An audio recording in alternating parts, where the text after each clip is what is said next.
معزز سامعین اکرام، دوستو، نوجوانوں، ساتھیوں، پیارے اسلامی بھائیوں، السلام علیکم ورحمۃ اللہ وبرکاتہ۔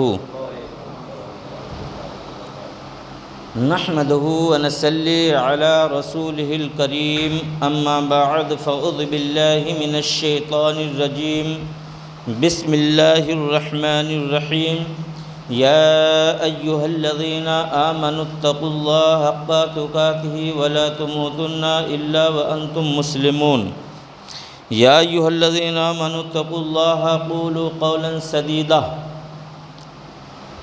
صدق الله مولانا عظيم وبلغنا رسوله النبي الأمين الكريم، ونحن ولا ذلك من الشاهدين والشاكرين والحمد لله رب العالمين۔ آئیے ہمارا مل کر سب سے پہلے آقا انعامدار مدینے کے تاجدار، نبیوں کے سردار، اماموں کے امام، خاتم النبیین، شافع المذنبین، رحمت للعالمین، جناب محمد مجتبی محمد مصطفیٰ صلی اللہ تعالی علیہ وسلم کی بارگاہ بھی کسپناہ میں عقیدت اور محبت کے ساتھ درود پاک کی ہدیہ نچھاور کریں۔ ان اللہ و ملائکتہ یصلون علی النبی یا ایھا الذین آمنوا صلوا علیہ وسلموا تسلیما، اللہم صلی علی سیدنا سفینا مولانا محمد وبارک وسلم صلاۃ و سلاما علیک یا رسول اللہ صلی اللہ تعالی علیہ وآلہ وسلم۔ دنیا جس چیز سے ڈرتی ہے، دنیا بھوک اور پیاس سے ڈرتی ہے، رب نے ہمارے لیے وہی عبادت بنا دیا۔ دنیا بھوک سے ڈرتی ہے، پیاس سے ڈرتی ہے، اللہ تبارک و تعالیٰ نے مومن مسلمان کے لیے روزے کی حالت میں ہمارے لیے عبادت بنا دیا۔ بھوکے رہو، پیاسے رہو، وہ تمہارے لیے عبادت ہے۔ حضرات، اقیموا الصلاۃ وآتوا الزکاۃ وذالک دین القیمہ، نماز قائم کرو، زکوٰۃ ادا کرو، یہی دین سیدھا دین ہے۔ قرآن مقدس میں بارہ جگہ ہر مقامات پر اللہ تبارک و تعالیٰ نے اپنے بندوں سے خطاب کرتے ہوئے، اپنے محبوب سے خطاب کرتے ہوئے فرمایا، اقیموا الصلاۃ وآتوا الزکاۃ، نماز قائم کرو، زکوٰۃ ادا کرو۔ کہیں فرمایا وَيُقِيمُوا الصَّلَاةَ وَيُؤْتُوا الزَّكَاةَ وَذَلِكَ دِينُ الْقَيِّمَةِ، نماز قائم کرو، زکوٰۃ ادا کرو، یہی سیدھا دین ہے۔ کہیں فرمائے اِنَّ الصَّلَاةَ تَنْهَىٰ عَنِ الْفَحْشَاءِ وَالْمُنکَرِ، بے شک نماز بے حیائی اور بری بات سے روکتی ہے، نماز سیدھا راستہ دکھاتی ہے۔ اب چھوٹے بچے سے پوچھئے، بڑے جوان سے پوچھئے، بوڑھے مسلمان سے پوچھئے کہ نماز کیا ہے، تو وہ یہی کہے گا نماز بہترین عبادت ہے، نماز اللہ کی بارگاہ میں برگزیدہ عبادت ہے، نماز اللہ تبارک و تعالیٰ کو پسندیدہ عبادت ہے، نماز سے اچھی کوئی عبادت نہیں، نماز سے آسان کوئی عبادت نہیں، نماز سے زیادہ اللہ کی بارگاہ میں قبولیت کوئی عبادت نہیں۔ پہلے نماز، بعد میں اور عبادتیں ہیں، پہلے فرض ہے، بعد میں نفل ہے، واجبات ہے، سنتیں ہیں۔ تو نماز ہر ایک بندے مومن مسلمان کو معلوم ہے کہ نماز ہم پر فرض کیا ہمارے رب نے۔ نماز ہر مومن مسلمان، مرد، عورت، جوان، بوڑھے پر اللہ تبارک و تعالیٰ نے نماز 5 وقت کی فرض کیا ہے، اور وہ فرض ایسا فرض ہے کہ وہ ہر 5 وقت کی نماز مسلمان کو پابندی کے ساتھ ادا کرنا ضروری ہے۔ ایسا نہیں ہے کہ من میں آیا، دل میں آئے، خیال آئے تو ہم نماز پڑھیں گے، اور اگر وقت نہیں ہے، ٹائم نہیں ہے اور دل نہیں چاہتا، بیماری ہے یا سستی ہے، کاہلی ہے، نیند میں ہے، ہم نماز بعد میں پڑھیں گے، تو یہ چھوٹ نہیں ہے مسلمان کے لیے۔ مسلمان کے لیے 5 وقت کی نماز فرض ہے۔ آج ہم بے شرعی عذر کے نماز چھوڑ دیں گے، نیند کی غفلت میں نماز چھوڑیں گے، سستی میں نماز چھوڑیں گے، اور خالی نہیں رہ کر کے نماز چھوڑ دیں گے، کاروبار میں الجھے ہوئے ہیں، دکانداری میں ہیں، یا گھر میں کسی کام میں لگے ہوئے ہیں، دنیا کے کوئی بھی کام میں اگر ہم لگے ہیں اور نماز کا وقت آیا، نماز چھوٹ گئی، تو یہ مت سمجھیے کہ ہم نماز بعد میں پڑھیں گے، ہمارا کچھ نہیں ہوا، ایسا خیال مت کریے، گمان مت لیجئے۔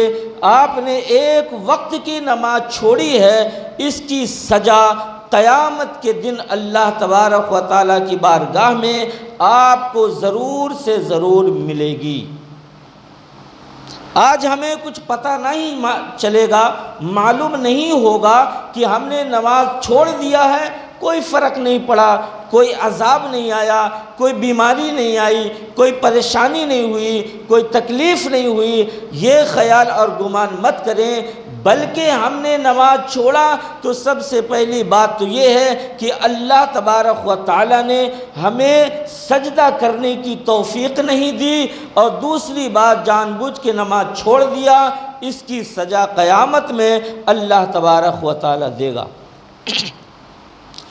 ہم نے جان بوجھ کر کے جو اللہ کے فرض کی ہوئی عبادت کو ترک کیا، اس کی سزا ضرور ملے گی، مگر اللہ تبارک و تعالی رحمان و رحیم ہے، غفار و ستار ہے، اگر کوئی بھی معاملے میں، کوئی بھی کام میں وہ راضی ہو گیا تو تمہارے سارے پچھلے گناہ معاف کرنے والا ہے، اور وہ معاف کو پسند بھی کرتا ہے۔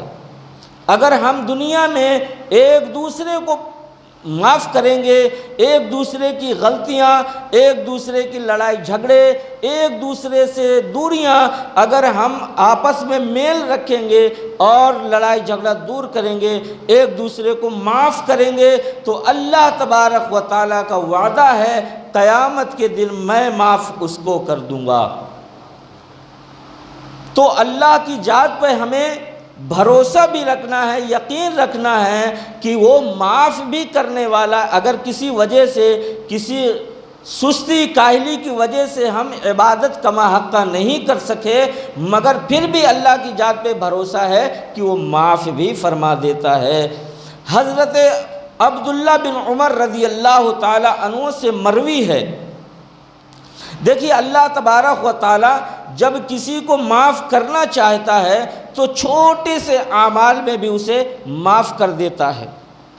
حضرت عبداللہ بن عمر رضی اللہ تعالی عنہ سے مروی ہے کہ قیامت یا حشر بپا ہوگی، میزان عدل لگا ہوا ہوگا، یعنی قیامت کا میدان ہوگا، اور جس میں نام اعمال تولے جا رہے ہیں، جائیں گے، وہ ترازو لگا ہوا ہوگا، اور ساری دنیا کے لوگ تھرا رہے ہوں گے، کانپ رہے ہوں گے، یعنی عزل سے لے کر کے قیامت تک کے لوگ اس میں ایک میدان میں جمع ہوں گے۔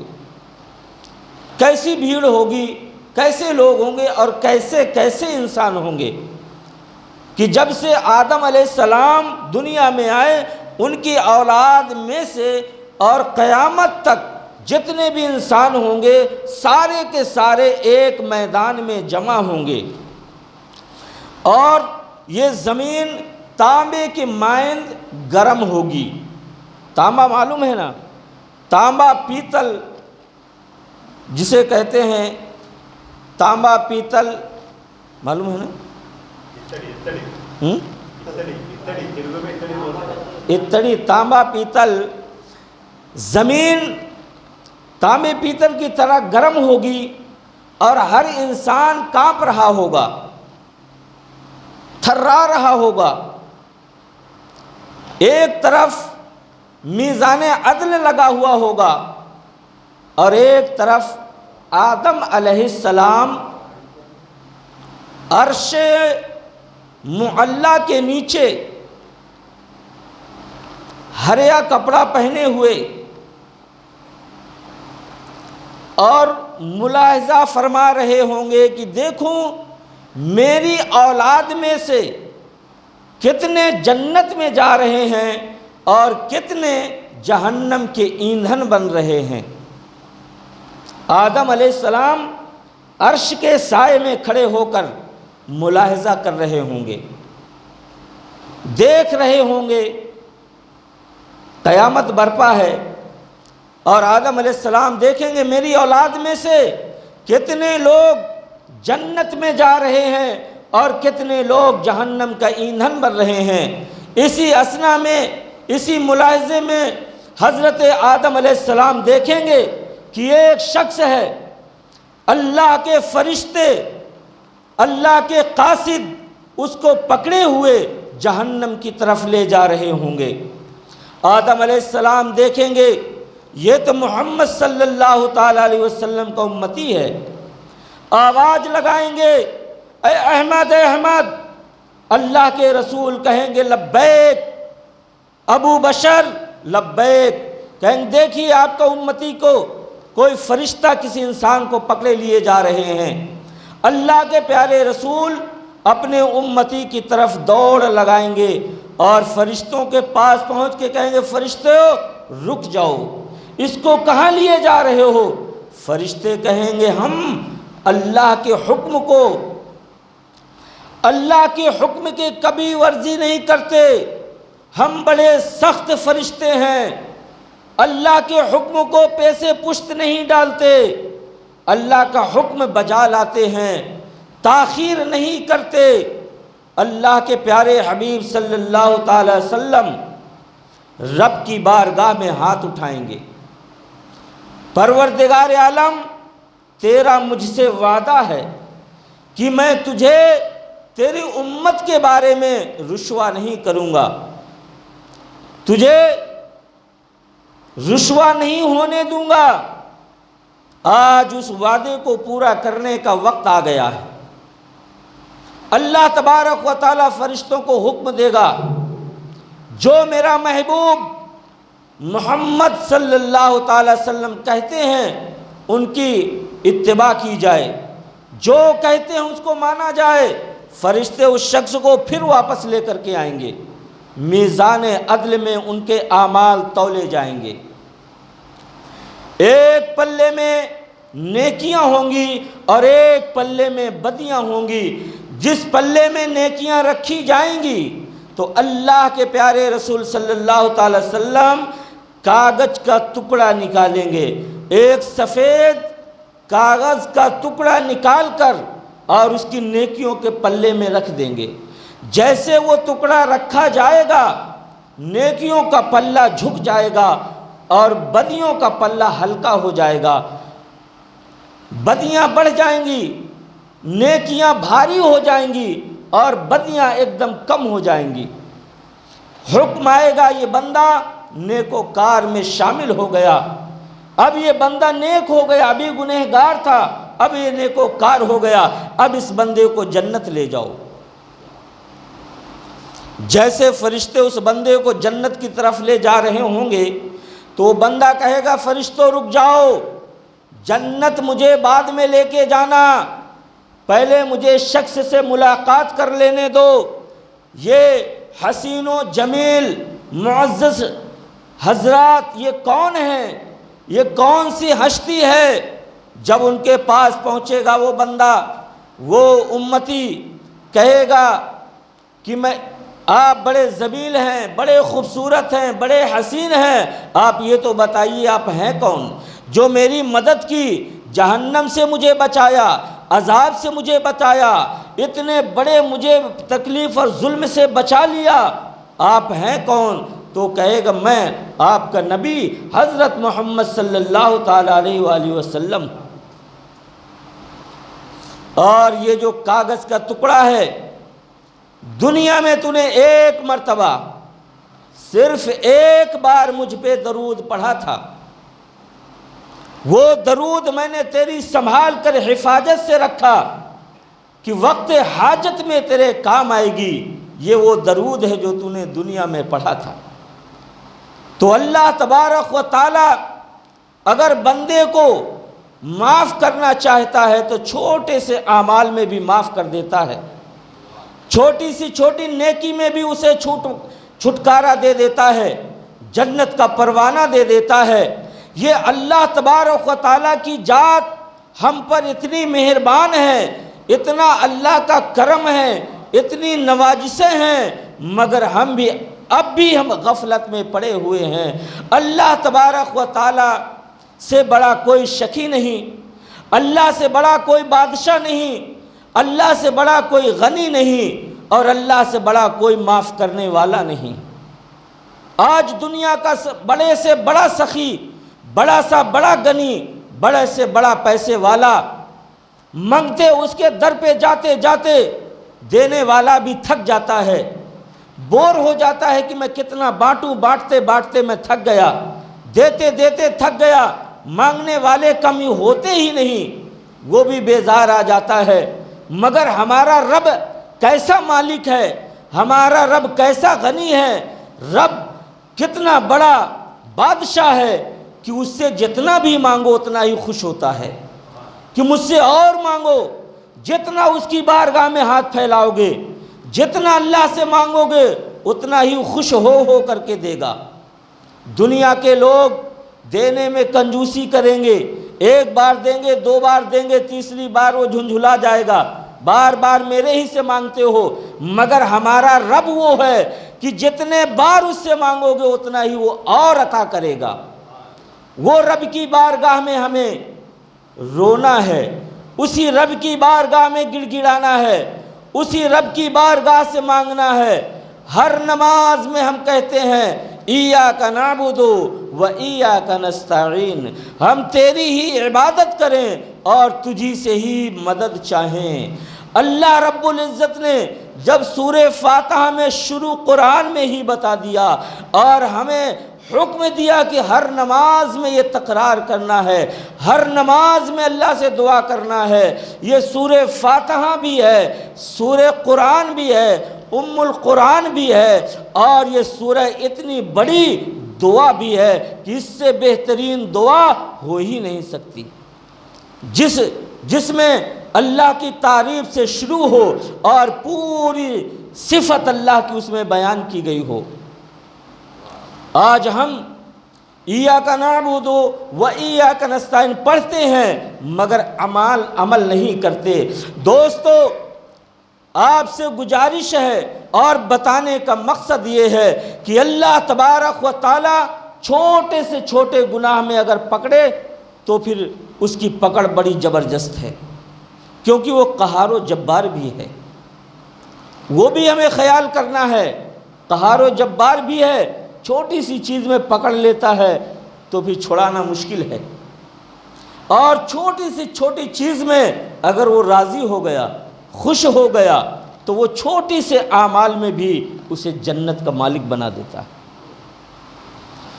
بنی اسرائیل میں حضرت موسیٰ کلیم اللہ کے دور میں ایک شخص تھا، بڑا گنہگار، بڑا ظالم، فاجر، ہر گناہ اس کے اندر، یہاں تک کہ بنی اسرائیل کے لوگ بھی اس سے تنگ آ گئے، سارے بنی اسرائیل اس سے پریشان گناہوں کی وجہ سے، اتنا بڑا گنہگار۔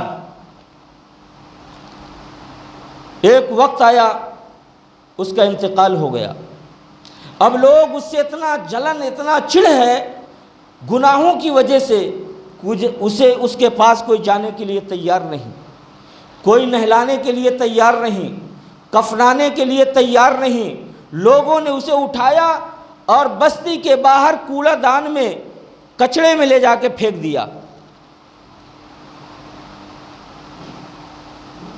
کچڑے میں لے جا کے اسے پھینک دیا۔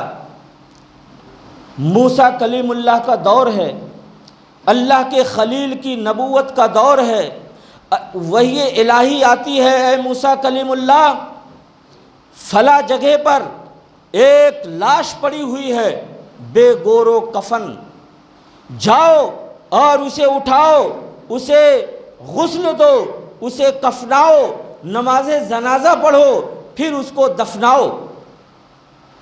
موسیٰ علیہ السلام وہاں پہ پہنچے، دیکھا کہ یہ وہی شخص ہے، گنہگار ہے، ظالم ہے، جابر ہے، موسیٰ علیہ السلام بھی اس کے گناہوں سے واقف تھے، مگر یہ اللہ کا حکم ہے۔ موسیٰ علیہ السلام نے کہا اے میرے رب، یہ تو وہی بندہ ہے جو گنہگار بدکار ہے، ظالم ہے، جابر ہے، سارے بنی اسرائیل اس سے نفرت کرتے ہیں، یہ وہ گنہگار ہے۔ اللہ نے کہا میں نے اسے معاف کر دیا ہے، میں نے اسے بخش دیا ہے، اس کو نہلاؤ بھی، کفناؤ بھی، دفناؤ بھی، نماز جنازہ بھی پڑھو عزت کے ساتھ۔ موسیٰ علیہ السلام نے کہا میرے رب، اسے معاف کرنے کی وجہ کیا ہے؟ اس کا کون سا ایسا عمل ہے جو تو نے اسے معاف کر دیا؟ اللہ نے فرمایا اس کا معاف کرنے کی وجہ یہ ہے کہ یہ بنی اسرائیل کا ہے، تورات پڑھتا ہے، ایک دن تورات پڑھتے پڑھتے میرے محبوب کا نام آیا اور اس نے درود پاک پڑھا، وہی درود پاک کا صلہ ہے، برکت ہے کہ آج میں نے اسے معاف کر دیا۔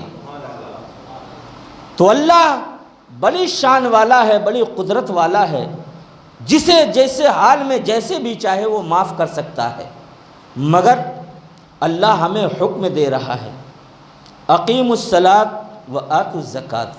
یہ اللہ کا فرمان، یہ اللہ کا آرڈر، اللہ کا حکم ہے۔ اگر ہم نے اپنے مالک کے حکم کو توڑا، حکم کو نہ مانا یا کمزور جانا، تو پھر مالک ناراض ہوگا۔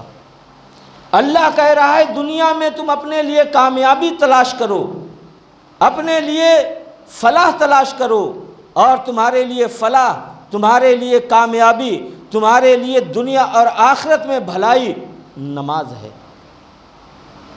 ان الصلاۃ تنہی عن الفحشاء والمنکر، ہر انسان برائیوں سے بچنا چاہتا ہے۔ آپ کسی انسان سے پوچھیں آپ برے ہیں، بولے گا نہیں۔ آپ کی نظروں میں آدمی برا ہوگا مگر وہ اپنی نظروں میں صحیح ہوگا۔ کوئی بھی برا بننے کے لیے تیار نہیں، برا بننا چاہتا نہیں، اور اللہ کہتا ہے برا وہ نہیں ہے جو نماز پڑھتا ہے۔ نماز اگر وہ پڑھے گا تو نماز اسے برائی سے بچائے گی، نماز اگر پڑھے گا تو بے حیائی سے بچائے گی۔ تو بھولے مومن مسلمانوں، نماز کی طرف آؤ، مسجدوں کی طرف آؤ، اللہ کے دین کی طرف آؤ، اللہ کے دین کو وسیع کرو، اللہ کے دین کی حفاظت کرو، اپنے نمازوں کی حفاظت کرو، نماز پڑھ کر کے اللہ کے دین کو مضبوط کرو، اپنے ایمان کو مضبوط کرو۔ ایسا نہ ہو کہ ایسا دور آ جائے، اور ایسا دور آ بھی چکا کہ ہمیں مسجدیں خالی کرنے پڑی، ہمیں مسجدوں سے بھاگنا پڑا، مسجدوں میں مار پڑی، مسجدوں کے دروازے بند کیے گئے۔ وجہ کیا تھی؟ اپنا قصور تھا اور کسی کا نہیں۔ ہم نے نمازوں کو ترک کر دیا، ہم نے روزے رمضان کو ترک کر دیا، ہم نے اسلام کے ارکان کو ترک کر دیا۔ آپ اپنے دل میں ہاتھ رکھ کے سوچئے، ہر گھر میں مشکل ہے، ہر گھر میں مصیبت ہے، ہر گھر میں پریشانی ہے، ہر گھر میں تکلیف ہے، ہر گھر میں لڑائی جھگڑا ہے،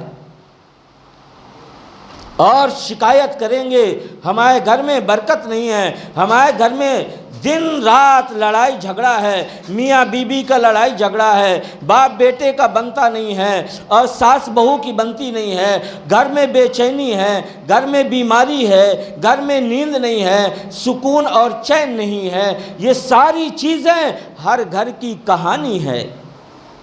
اور یہ کیوں ہیں؟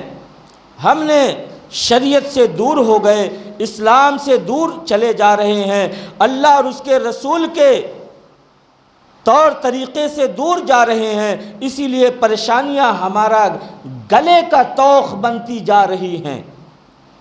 آج اپنے دل میں ہاتھ رکھیے، سوچئے ہم ایمان والے ہیں۔ اگر ایمان والے ہیں تو رمضان کا یہ مقدس مہینہ اللہ نے اپنے حبیب کی امتی کو دیا۔ کتنا پیارا مہینہ تھا، کتنا پیارا مہینہ ہے کہ ہر شاہ، ہر لمحے، ہر گھڑی اللہ کی رحمت ہی رحمت ہے، مگر اللہ کتنا ہم پہ رحیم و کریم ہے کہ اس کی رحمت، اس کی برکتیں اور اس کی رحمتوں کا نزول ہمیشہ رہتا ہے مومن مسلمان پر، ہمیشہ وہ رات کو رہتا ہے، مگر ہمیں لینے کا طریقہ چاہیے، اللہ کی بارگاہ میں رونا اور گر گرانے کا طریقہ چاہیے، خدا کی بارگاہ میں پانے کا طریقہ ہمیں آنا چاہیے، رب کی بارگاہ میں دعا کرنے کا طریقہ ہمیں چاہیے۔ تو حضرات، ہمارے گھر میں ٹی وی ہے، گھر میں لیپ ٹاپ ہے، گھر میں بڑے بڑے سامان ہیں، مہنگے مہنگے سامان ہیں، ٹی وی ہے، کولر ہے، فریج ہے، اے سی ہے، ہر طرح کے بڑے بڑے سامان۔ آپ ایمانداری سے بتائیے گا، صبح اٹھنے ساتھ کپڑا لیں گے، لیپ ٹاپ صاف کریں گے، ٹی وی صاف کریں گے، بیوی فریج صاف کرے گی، کرتے ہیں کہ نہیں؟ کرتے ہیں بھائی؟ نہیں؟ ارے بولیے نا، کرتے ہیں کہ نہیں؟ اور گھر کو صاف ستھرا رکھنا چاہیے کہ نہیں رکھنا چاہیے؟ رکھنا ہے نا؟ ارے بولیے نا، گھر کو صاف رکھنا، اپنے آپ کو صاف رکھنا یہ ضروری ہے۔ رکھتے ہیں کہ نہیں رکھتے؟ رکھنا بھی چاہیے۔ ہر وہ سامان ہم صاف کرتے ہیں، مگر آپ ایمان میں ہاتھ رکھیے، سوچئے، کیا قرآن کو کبھی صاف کرتے ہیں؟ صاف کرتے ہیں قرآن کو؟ طاق میں رکھا ہوا ہے، سجا کر کے اوپر رکھ دیا ہے کہ کہیں غلطی سے اس میں ہاتھ نہ پڑ جائے، ہے کہ نہیں؟ اب وہ کس مقصد سے آپ اوپر رکھے ہوئے ہیں وہ آپ کا مقصد جانے، مگر قرآن کو آپ جلدی صاف نہیں کرتے۔ 6 مہینے کے بعد، یا تو کوئی مر جانے کے بعد، یا تو رمضان آنے کے ٹائم پہ قرآن کو ڈھونڈیں گے کہ یہاں رکھی تو اس کو نکال کے صاف کر لیں، ہے کہ نہیں؟ تو جس نسخے میں، جس چیز میں، جس جزدان میں ہماری کامیابی ہے، ہماری بھلائی ہے، ہماری فلاح ہے، ہماری ترقی ہے، اس کو جز کے اندر طاق میں بند کر کے رکھ دیا، اب دھول اور غبار کے اندر بھی وہ رکھی ہوئی ہے، اور دوسرے جگہوں پر، دوسرے در در پر، دوسرے لوگوں کے سامنے جا جا کے ہاتھ جوڑ کر اپنی کامیابی کا راستہ تلاش کرتے ہیں، ملے گا؟ اور کہیں مومن مسلمان کو کامیابی کا راستہ ملے گا؟ جب ہم نے اپنے کامیابی کا راستہ بند کر کے رکھ لیا ہے اور دوسری جگہ کامیابی کا راستہ تلاش کریں گے، ملے گا؟ نہیں ملے گا۔ خدا کے لیے، خدا کے پاک کلام کو جو پاک نبی پر اترا اور یہ پاک امت کو ملا، اتنی اچھی امت کو اللہ نے اتنی اچھی امت بنا کر کے ہمیں بھیجا، وہ پاک کلام کو پڑھتے رہیں، اسی میں اپنی کامیابی ڈھونڈتے رہیں، اسی میں ہماری فلاح ہے، اسی میں کامیابی ہے، اسی میں ترقی ہے، اسی میں سب کچھ ہے۔ تو خدا کے لیے قرآن پڑھو، نماز کی پابندی کرو، جس میں دنیا اور آخرت میں بھلائی اور کامیابی۔ حضرات، میں دور نہ جا کر آپ کو صرف اتنا بتانا یہ چاہتا ہوں کہ رمضان کا مہینہ آیا کہ نہیں آیا؟ آیا نا؟ معلوم سب کو؟ بھائی جسے معلوم نہ ہو تو معلوم کر لے، رمضان شریف کا مہینہ چل رہا ہے اور اب جانے والا ہے۔ رمضان کا مہینہ آیا اور جانے والا ہے، جسے نہ معلوم ہو معلوم کر لے۔ تو رمضان کی دیکھیے خصوصیت، اس کی فضیلت، اس کی برکت، اس کی رحمت ہماری نظروں کے سامنے ہے کہ نہیں؟ کیا ہے؟ رمضان کا مہینہ آیا، ہمیں عبادت کا شوق پیدا ہوا کہ نہیں؟ یہ رمضان کی برکت ہے جو ہمیں عبادت کا شوق دلایا۔ پھر رات کے ہم 12 بجے سوتے ہیں، 12-1 بجے رات کے سوتے ہیں، اور صبح 3 بجے اٹھ جاتے ہیں، ہے کہ نہیں؟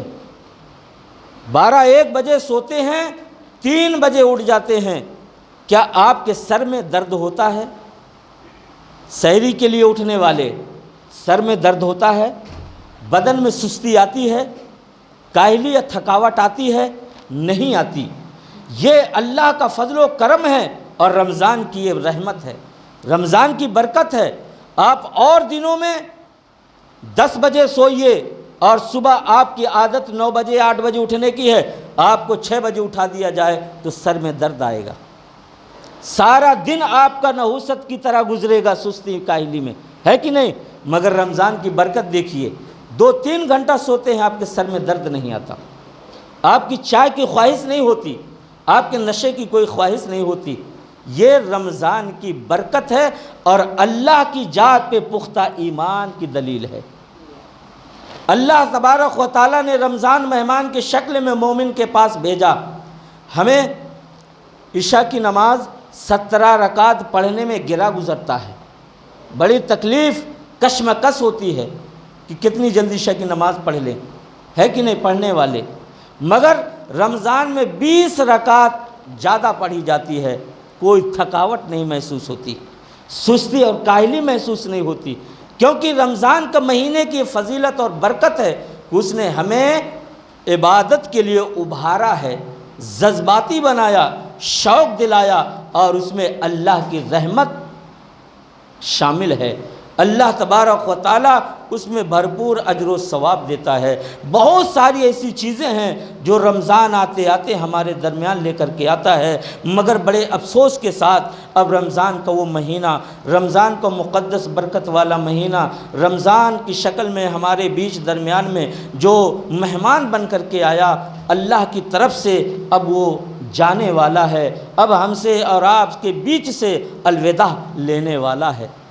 بڑے افسوس کی بات کہ اللہ تبارک و تعالیٰ نے کس کس بندے کی روزوں کو قبول کیا، کس کے سحر افطار کو قبول کیا، کس کے اخراجات، خیرات، صدقات، زکوٰۃ کو قبول کیا، کس کی عبادتیں قبول ہوئیں اور کس کی زکوٰۃ اور عبادتیں رد ہو گئیں۔ اللہ کی بارگاہ میں دعا ہے ہم تمامی مومن مسلمان کی چھوٹی سی چھوٹی، بڑی سے بڑی عبادت کو اللہ اپنی بارگاہ میں قبول و مقبول عطا فرمائے رمضان کے فیض و برکات سے۔ اور آپ حضرات سے صرف ایک بات گزارش ہے کہ خدا کے لیے، اپنے لیے، بھلائی کے لیے، جیسے رمضان کے مہینے میں نماز کے لیے آپ حضرات آتے رہے، مسجدوں کو آباد کیا، بہت اچھا کام کیا، اللہ بھی انشاءاللہ خوش ہوگا، راضی ہوگا، مسجدیں بھی خوش اور راضی ہوں گی اور آباد رہیں گی، آپ حضرات کے گھر بھی آباد رہیں۔